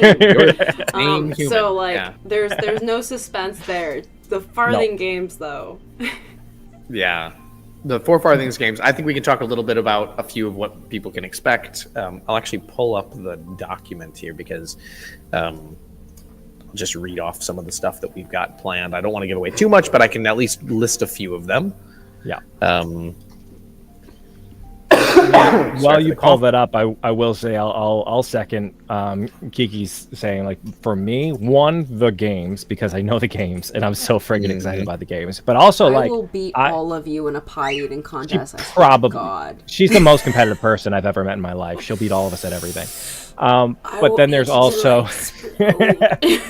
there's also just meeting all these other, like, there's a lot of creators that I super love and follow that are going to be there that I'm like, shut up. Like, I'm nerding It's out about them. There's Like, one yeah, I'm so person- excited to meet them. I'm not typically a person that gets very, and I'm sorry for the birds. I'm not typically a person that gets very starstruck for people, but there is one person that is floating that I will not mention, but is possible. That is the only person I will potentially be starstruck over, and I will. We will leave it at that. we will see if we reach that point. I am very That would be excited as well. Stupid crazy if we do. Yes, I'm with you. I would lose my stuff. Yeah. It's I would lose my stuffing. I'm having a hard time finding Marcus's I can bust out some of the games from memory if you want me to adjust them out. Yeah, I mean, if you, I don't want to He's like been name one obsessing. that we got rid of because we may have cut one. And Oh, then no. we'll say it. We'll Yeah. just preface. So games we'll- like then, like We'll Okay. start with Yes. these might not be the games, but they will be around the theming of them. same vibe, right? So You'll just we're have to talking show about up like and find out. rustic fare, like barrel And racing, also, right? Where you're like feel free wearing to a leave barrel and you're comments in running. the Kickstarter for ideas for games that you would really like to see. Yeah, hell yeah. Great Because we idea. are still Yeah, that's developing this, fantastic. so we Great would idea. love for you guys to be part Yeah. of it and to like make this game, make this event yours as well. Like we are actively trying to read those and make sure that we're listening. Comments to and your feedback. messages do get read and Yes. replied to. So You know what game I absolutely. want to play real bad? That it's silly, but I've never seen it before. It's that Conquerors game. Are we still doing that one? Do you know? The Conquerors, yes. Yeah, it's basically like they're chestnuts, will right? play You're trying to Layers break each Dice other's with you. chestnuts. Yes. Oh my god, it looks like such a fun game to make. Yeah. We Especially also like if talked we're about doing Gold Bowl, which I'm super excited about. doing stuff like relay style things, like whatever the game is, if it's like that race against Riddler's each Relay. other type of thing. Oh my god, Riddler's Relay is so cool. Nope. I Um, will play Liar's Dice with whoever wants to play Liar's Dice. She's a I have- fantastic liar, though. Be I don't think careful. that's going to be part of the games, but that's definitely going to happen in It'll most be of my the side, my yeah. own Yeah. little corner of the event. I'll just be like in a tent, in a corner, in shadow, being like, "Have you come to play Liar's Dice?" And I'll have like, they can play me for information or something. Somebody asked if barrel racing is happening. Last I saw, barrel racing's happening, right? Like, We we're found planning a at least on person to barrel. give us barrels, so We found the company who will get us the barrels that we need, because we need a specific barrel for this. Yeah. And then we will make straps. And yes, you will be So- able to do some barrel Zariel racing, yeah. said, "Do you think this LARP will stay in the U.S. only?" We've answered this question a few times. I believe the plan is. I don't know if this particular LARP, like the theming of like the We Hobbit will be. games and such. Yep, Yeah. it will be. Yeah. Yeah, the So, Brandywine Festival will come to Europe. Brandywine We won't say Festival, where and when, I but they will. believe, will go to Britain. Will go to Europe. Will go to. Let's just say no. let's just say let's just say it is coming to Europe. We'll leave it at that. I don't want to give too many details. I don't want to be too specific, and I can't give any dates just yet. But Yeah. if we are able to reach our goal, we're able to reach some of our stretch goals. We see a lot of interest. This is something that is absolutely on the table. Yeah, so it really depends on just kind of like the interest in the game. Like all of those plans are very like they're just plans right now, and it depends on how people react and invest in the game right now. I will say us going already over 50% on day one of the Kickstarter is a great step in It's that not even direction to make sure this 50%. happens in more At places. this point, it's like 70. More than 50. Yeah. I'm super jazzed at that, because this does mean like it means exactly that. So like some of the other things too, aside from this in the Shire, like there's other plans, and I know that it's if things go well, right? If things go well, there are plans to explore some other places and cultures and stuff in Middle Earth. And my God, some of the plans are the coolest damn things, and I want. Let's not dive too I know. far into it. I won't mention anything. But if Um, they were to happen, if everything goes well and they were to happen, they're the coolest damn things ever, and I want them so bad in my life. That's all I can say. We had one comment of Kentucky is accursed weather-wise for LARPs. I think it's For worth spring? mentioning that spring, yeah. So spring is always a dangerous like time to hold LARPs. We're holding it in the autumn specifically because not only is it like a good excuse to hold a festival, but also because its weather tends to be a little bit more reliable. It's a lot more stable, yeah. Yeah, we worked very thoroughly with the event landowners. We've gone over like the average temperature, weather, if there was any flooding or anything. Like we have plans for where water comes up to and everything. Like we got you. Yeah, there's a lot of work going on to ensure that we have contingency plans in place for a whole range of things. And to me, I think that's why it's the best that like Bergschneider, you guys are handling this, because we've seen firsthand how you handle bad weather events, right? Like we were at Muddageddon. You guys handled Yeah. Muddageddon like it was nothing. And then by next I year, will not put myself on the list. I stood in the mud with you two and watched Yeah. them manage Muddageddon. Yeah, So I will not take but personal. Bergschneider as a whole, team, though, is managed, amazing. Yeah. like they and like by the next year when we had shown up, they had already installed. They had worked with the landowners and installed like permanent well like drains and stuff. Yeah. Like you guys, And they don't play around. Yeah. They don't play around. I saw someone mention that they won't be able to go, but they'll be sipping from their Brandywine at home. Have a blast. Please send that in. Awesome. Like Yeah, please do. we would love to have that. Just like have you be part of it in the moment, because like every bit supports the event, and we want you guys to be part of it. We And should also, do that like, too. Like, oh, go ahead. No, go It's ahead. also like we're planning to hold this event in the future, so like Like every bit that's given now will build an event that you can go to in the future. Yeah, and it'd be nice, like I don't know, Belle, you'd have to let me know. I don't want to take like any personal information or something, but it'd be cool. Like we have the laser here. I'd more than happy do an episode of making like a founders thing that hangs on the walls at the Brandywine Festival, so the people who can't necessarily be there but supported, right? I fully support this idea. I think that'd be awesome. I fully support this idea. Hobbit names, that's perfect. Yeah, I think it'd be great. Just we reach out and just say, hey, if you have your Hobbit name or whatever, just put it on here, and we'll throw it on the wall and like have that like to the founders type of deal. Yeah, I can't go from I think the that'd be so UK, much but fun. I want that certificate. It's so good. Certificate. It's a good. Yeah, when Bale made that, he was like, "What do you think of this?" I'm like, "That is awesome. That is I awesome." want it. Can I have it? I gave up the secret. I didn't want anyone to know I made that. But, it's beautiful. Like, no matter if you can come or if you can't, I want everyone to feel like they are part of the event, because in the end we want to make an event for you guys. So every bit that you give back into it, that you tell us what you want and what you don't, will just make the event better whether you are there or not. So if you can show up, if you can't, don't let that, like, don't tell yourself that makes... I'm struggling with the way to make this sound cool. Like, Kit, you're better with words. Take it. Yeah, no, I mean, no matter what, you're part of it, right? Like, the us being able to do this, or royal us, like I'm a big portion of it.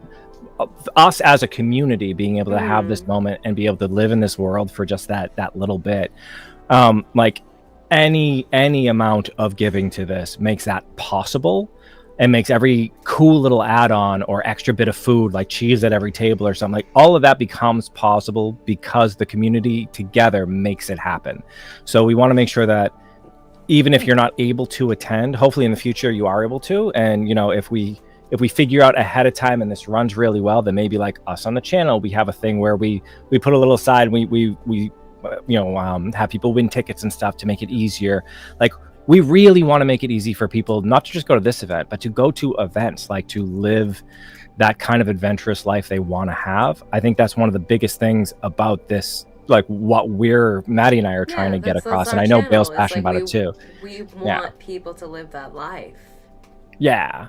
So the fact that you're generous enough when you know you can't, but you still want to be a part of that, like, you have to be honored in some way. And I would be honored to make a thing to call that out. I think that would be so cool. It's a special thing to give to an event that's going to give that to people, knowing that you're not going to be able to go this time. But right.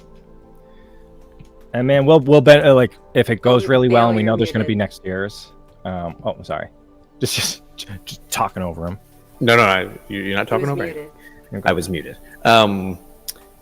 Yeah, I really do support this idea fully. I love this idea of having something at the event that shows every person that picked up one of those certificate of founding, and very much love the idea of that being something that's with the event every year after this. You know, I think we'd be happy to collect all the Hobbit names of people. We can email people and ask what they'd want to be known as in the Hobbit world.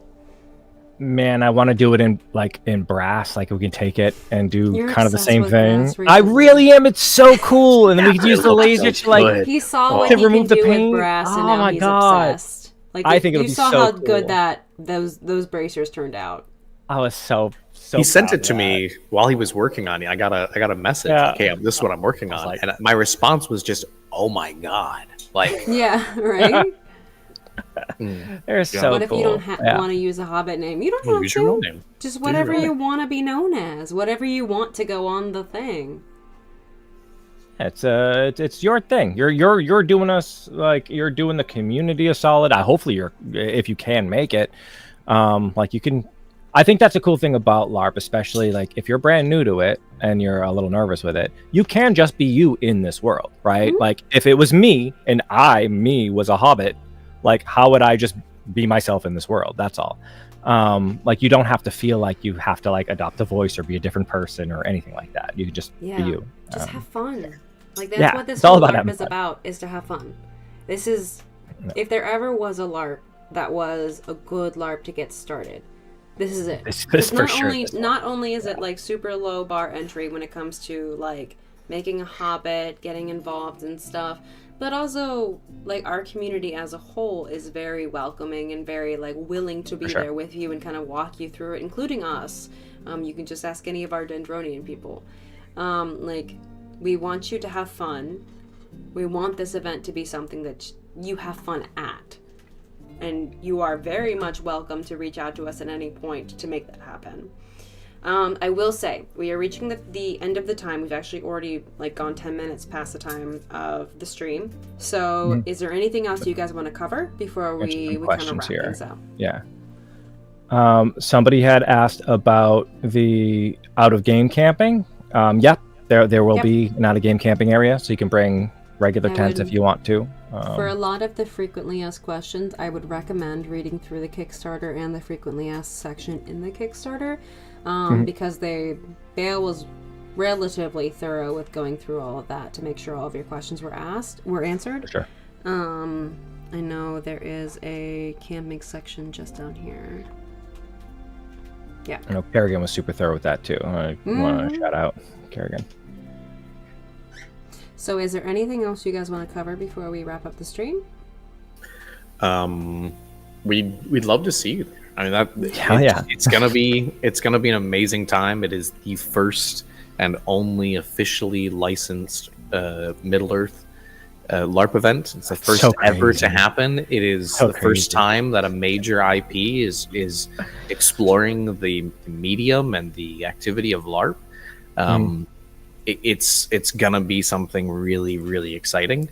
It's a great team of people who are all experienced in developing story and role play and interaction. And for those that just want to come and be part of that, the ambiance of being there and feeling like a hobbit for those days and don't really want to dive into the quests, just feel free. Come be a hobbit passively through your experience of being there. When we designed this event, we actually had written out passive and active play styles, where active play styles are people who want to go out and actively engage and shift the world around them, whereas passive players are interested in seeing those changes, seeing the things around them happen, experiencing it passively and enjoying that atmosphere. And both play styles are going to be addressed at this event, and we're really excited to be able to have something for everyone, hopefully. For sure. I want to quickly answer some questions that it seems like people are throwing out because they know the stream's ending. So trailers, I assume, will be supported for out-of-game camping. I don't know necessarily about trailer like hookups, but do we support like trailers being parked in out-of-game camping? I can't answer that just yet. Keep an eye out for an update in the coming weeks where we outline that. There is a possibility that we could make space for trailer. Okay, and then the official Discord for the event will be launching soon. I know that it's a part of the Kickstarter rewards. It's already made. We're just going over it with a fine-tooth comb to make sure it's perfect for when you guys join. Absolutely. Game currency. I don't think there's any current plans for a game currency, but I could be corrected. There is plans for in-game currency, though I have to finalize it and decide whether or not we're going to do this. Tolkien is very vague about Hobbit currency, actually. I think he uses basically like the pennies and such that were common during the time, but kind of, but there's some variation there. So we're going to investigate this. We're going to look into it. We're going to work with Matt from our team over at Nerd of the Rings. Good idea. Yeah. All them. We're going to work with him to kind of figure out like what is the best way for us to do this. We're going to work with our game mechanics team to decide how do we want to apply this into the experience, and then we're going to put out that information in the coming weeks and months. Since this is like before King Elazar, they're not their own little area, so like they would be part of the greater kingdom, right? I would think, monetarily wise. For the Dry County, there's a question about bringing your own alcohol. Dry County just means that you can't buy alcohol except in this, like the Harrodsburg city. So we're working on a way to be able to provide alcohol for the event, but all in all, right now, treat it as a bring your own alcohol event. There's nothing against you bringing your own mead, as you mentioned, to share amongst your people. You just can't sell it. And then I think that is all of the general questions. All right. So I think that's pretty much it. If there's any other like last minute questions you guys want to throw in, other than that, I think we're gonna wrap up the stream. Yeah. Again, like if you want to scroll up there, Maddie, I want to see where we're at do. number wise. We're halfway through 50,000. So we're at 50,400. That's so crazy. That's so wild. So And then we're you still got a ways to go. We're almost Still at got a ways like to go. a third, like Go ahead, Matt, 2/3 sorry. of our goal. Yeah. That's It's, pretty But- crazy. That's where things begin. So And if only you like have picked up a 111 ticket, backers, which means that each of those backers gave like a lot. it's pretty great. It's pretty great. I think this is important to kind of point out. When we hit our goal, that's the beginning of where things start to be really exciting and interesting. It's not the point at which we're like, okay, we're done. It's where things actually start to open up and become really exciting, because this now opens up opportunities we weren't going to have previously. So if you have picked up a ticket, or you're thinking about picking up a ticket, the Brandywine Festival is obviously going to be the most enjoyable with friends.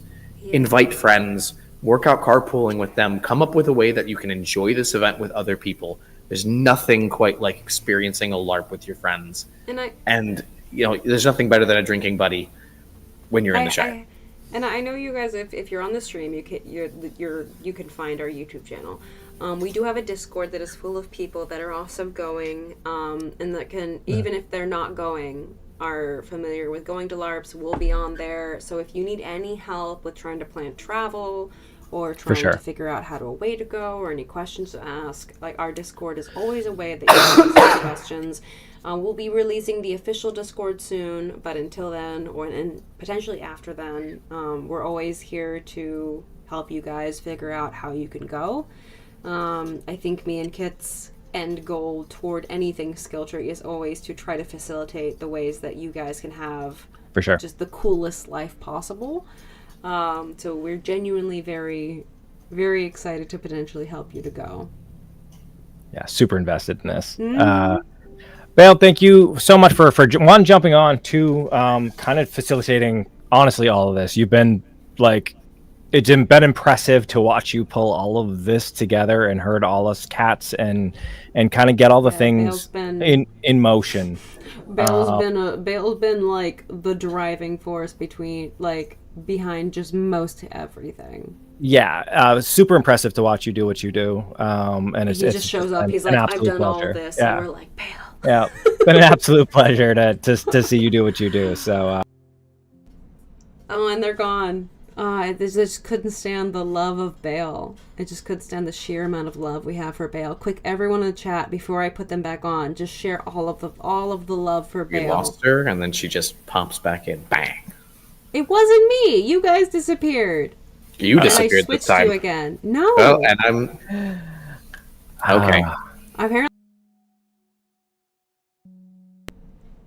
Goes again. I'm not. All of this. That's actually, she's the one streaming, so you and I are still talking to each other. Yeah, just you fine. guys are fine. She just wanted to see. You're back. Everyone love on. You Bale. just wanted to see Big Bale face again. I just wanted to see Big Bale face again, guys. Wow. Yeah, no, I'm the one streaming, so y'all are the one that's disconnecting from me. that's I'm having a great time, and you guys are. Anyways, we love you, just Belle. saying. Everybody loves you, Belle. Yeah. Thank you. And to be honest, though, I would like to say serious it is not appreciation just for me. Bale. Like you guys, you've had COVID. You'd have you have some serious work ethic and ability to get shit done. Yeah. I am but a member of a larger team, which you guys are also part of. That we're the ones that making this happen together, and it doesn't work without all of us. So I'm just the guy you see, but there's a lot of people happening in the background. Jesus, we're almost at 52,000. Oh, so cool. Anyways, all right, we're gonna keep gushing. Thank you all for joining us. It was super fun to kind of just chit chat with you. We have more live streams this week, so Thursday and Friday are our regular live stream time. Yeah, and we're probably gonna gush a little more about this. I'm not gonna lie. Feel free to pop in. Well, I look we can forward actually talk to about it. Yeah, I really look forward to getting into some more details, taking questions, leave things on the comments on the Kickstarter, leave questions here on this video, jump into the skill tree Discord. We will have more information about when the official Discord goes live and when those invites go out. And once that happens, obviously we'll be doing some private early access behind the scenes video calls there where we'll be answering questions and talking more in depth about specific things. By the since way, everyone in that $2 support on the Patreon on the Kickstarter. There you go. There it is. So fantastic. I'm glad to be here, guys. Thank you. All right, y'all. Have a lovely rest of your night. Thank you for your support. See you Thursday. Let's make this thing happen. All right. All right. See ya. Go get a ticket.